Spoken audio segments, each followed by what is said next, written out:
Number 1 వశీకరణ మాంత్రికుడు జ్యోతిష్యాలయం. ఎక్కడి వారికైనా ఒక్క ఫోన్ ద్వారా వెంటనే పరిష్కారం చెప్పబడును. స్త్రీ పురుష వశీకరణం, ప్రేమ, పెళ్లి, సంతానం, వ్యాపారం, కుటుంబ సమస్యలు, భార్యాభర్తల గొడవలు, గృహం, స్థలం సమస్యలు, కళ్యాణ దోషము పరిష్కరించబడును.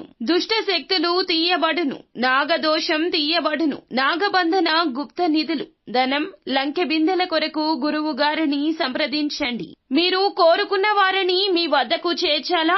అంజనం వేసి చూపబడును. Guruji phone number 8185066725. అందరికీ నమస్కారం అండి.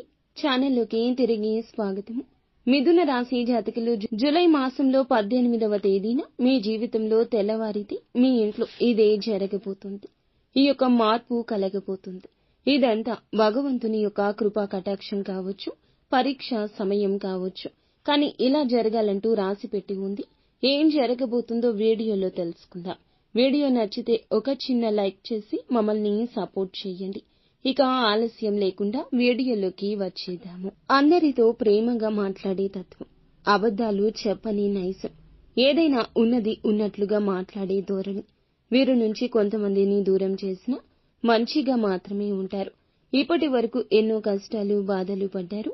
తెలివి కూడా ఎక్కువ. డబ్బు సంపాదించాలని అనుకుంటారు. బరువు బాధ్యతలు తెలుసు. కష్టపడతారు. కుటుంబం కోసం ప్రాణమైనా ఇస్తారు. నా అనుకున్న వారే వీరిని దెబ్బతీస్తుంటారు. ఈ రోజు నుంచి మంచి బ్రహ్మాండ ఫలితాలున్నాయి. ఎక్కడా ఆటంకమే కనిపించడం లేదు. అద్భుతంగా మంచి స్థాయికి రావాలనుకున్న కలలు తప్పకుండా తీరతాయి. ఇంట్లో సంపద ఆర్థికంగా బాగా కలిసి రావడం, ఆదాయం పెరగడం, కుటుంబంలో ఉన్న చిన్న చిన్న ఇబ్బందులు తొలగిపోవడం, ముందు ముందు రాబోయే రోజుల్లో ధన లాభం కూడా కలగడం విపరీతంగా ఉంటుంది. ఈ రాశి వారికి దేవత అనుగ్రహం ఉంటుంది. ఆ దేవత లక్ష్మీదేవి. వీరు చాలా నమ్మకస్తులు. మాట ఇస్తే మోసపోతారు, కానీ నిలబెట్టుకునే వరకు నిద్రపోరు. భగవంతుడు వీరికి కష్టాలు కాదండి ఇచ్చేది, పరీక్షలు. అయినా ఎంతో ఓర్పు నేర్పుగా ఆ పరీక్షలను తట్టుకుని ఒక కీలక నిర్ణయం తీసుకోవడం, దాటుకుని ముందుకు రావడం, వీరి పనులు వీరు చేసుకోవడం. వీరిని చూసి మనకు జ్ఞానం అవలంబిస్తుంది. వీరిని చాలా మంది కూడా రోల్ మోడల్ గా అంటే మార్గదర్శకులుగా తీసుకుంటారు. కాబట్టి ఈ రాశి జాతకులు ఏమిటంటే, నిత్యము కూడాను పశువులకే జ్ఞానం ఉండదు, మనుషులకి జ్ఞానం ఉంటుంది కదా. తప్పు ఒప్పు విచక్షణ తెలియాలి కదా. ఇలాగా అందరికీ బోధన చేస్తూ ఉంటారు. మంచి ఏంటి, చెడు ఏమిటి, తారతమ్యత వీరికి బాగా ఎరుక. భగవంతుడు మనకి అందుకే జ్ఞానాన్ని ప్రసాదించాడు.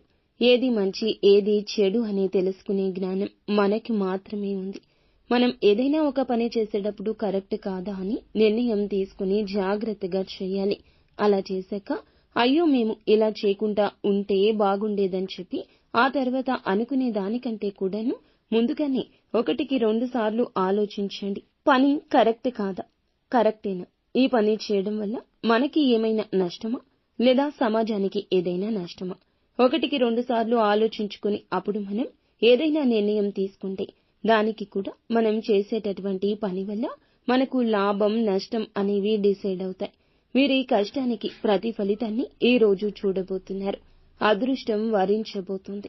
ముందు ముందు రోజుల్లో కూడా మీరు స్టార్ట్ చేసిన కొత్త పనులు ఏమైతే ఉంటాయో వాటికి కూడా అడ్డంకులు రాకుండా మంచి లాభాలొస్తాయి. అయితే కొత్త ఇల్లు కట్టుకోవాలని చెప్పి కొత్త స్థలం కొనుగోలు చేయాలని చూస్తుంటే ఈ రోజున బ్రహ్మాండవంతమైన రోజు. ఎన్నో కలలు, ఎన్నో సాకార దిశగా అడుగులు వేసినా ఇప్పటి వరకు ఇబ్బంది పెట్టాయి. కానీ ఈ రోజున మంచి శుభవార్తను వింటారు. ధైర్యం ఎక్కువగా కనబరుస్తారు. సున్నితమైన హృదయస్కులు అయినా ఈ రోజున ఎంతో మాట గాంభీర్యత ఉంటుంది. భయపడరు. ఈ విషయాలు బయటపెట్టి చాలా గోప్యంగా ఉన్నా కూడా ఈ రోజున వాటి విషయంలో ఏమాత్రం కంగారు తొణికిసలాడదు. శత్రువులు మిమ్మల్ని భయపెట్టలేరు. జీవితంలో ఎన్నో కోల్పోయారు. ఏ పని చేసినా కూడా నష్టాలు ఎదుర్కొన్నారు. అవమానాలు కావచ్చు, అయిన వాళ్ల దగ్గర ఎక్కువగా ఇరుక్కుపోయారు, మోసపోయారు. ఇటువంటివి అన్నీ మిమ్మల్ని కుంగతీశాయి. నా అనుకున్న వారే ఎక్కువగా మిమ్మల్ని మోసం చేశారు. ఆపదలో ఉన్నప్పుడు ఎవరూ మీకు సహాయం చేయలేదు. అయినా కూడా భగవంతుని యొక్క అనుగ్రహం తోడుగా ఉందని చెప్పి నమ్ముతున్నారు. కాబట్టి వీరి నమ్మకం వీరిని కాపాడింది. భగవంతుని యొక్క అనుగ్రహం తోడుగా ఉంది. ముఖ్యంగా ఒక దైవానుగ్రహం అనేది మీ పైన చాలా ఎక్కువగా చాలా కాలం నుంచి ఉందని చెప్పొచ్చు. విద్యార్థులకు ఈ రోజున మంచి జీవితం ఉంది. మంచి పేరు ప్రతిష్టలు లభిస్తాయి. వ్యాపారంలో ఉన్నవారికి ఇబ్బందులు గతం గతః అన్నట్లుగా తొలగిపోతాయి. చక్కగా ఆదాయం ఎక్కువ ఉంటుంది. త్వరలోనే జీతాలు పెరుగుతాయి. సంభ్రమాశ్చర్యాలకు గురి అవుతారు. కొన్ని సందర్భాల్లో కొంచెంగా తొందరపాటు నిర్ణయాలు ఎక్కువ తీసుకుంటారు. కాబట్టి ఈ విషయమై జాగ్రత్త పడండి. ప్రతి దానికి ఎక్కువగా తొందరపడతారు. దానివల్ల నష్టాలు కూడా తెచ్చుకున్నవారు అవుతారు. వీరికి మంచి జీవితం ఉంటుంది. చేసే పనిలో ఎక్కువ మంచి ఉంటుంది కాబట్టి మీకు మంచి జరగడం ఆలస్యమవుతుంది. ఇంతకీ ఒక దేవత అనుగ్రహం మీపై ఉందని చెప్పుకోవాలి.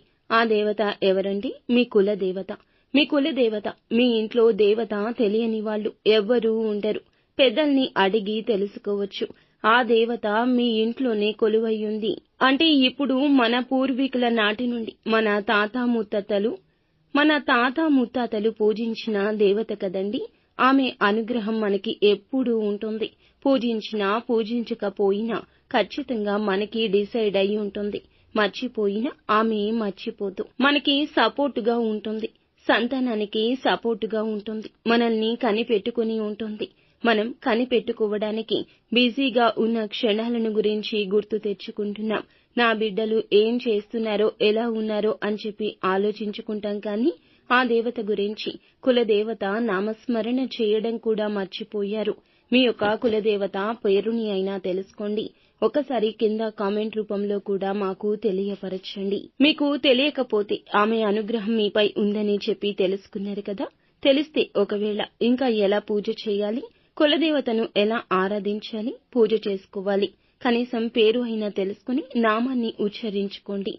ఖచ్చితంగా ఇంకాస్త అనుగ్రహం ఎక్కువ మీ ఇంట్లో కురుస్తుంది. అష్ట ఐశ్వర్యాలు చక్కగా వస్తాయి. అనారోగ్య సమస్యలు, ప్రమాదాల నుంచి బయటపడతారు.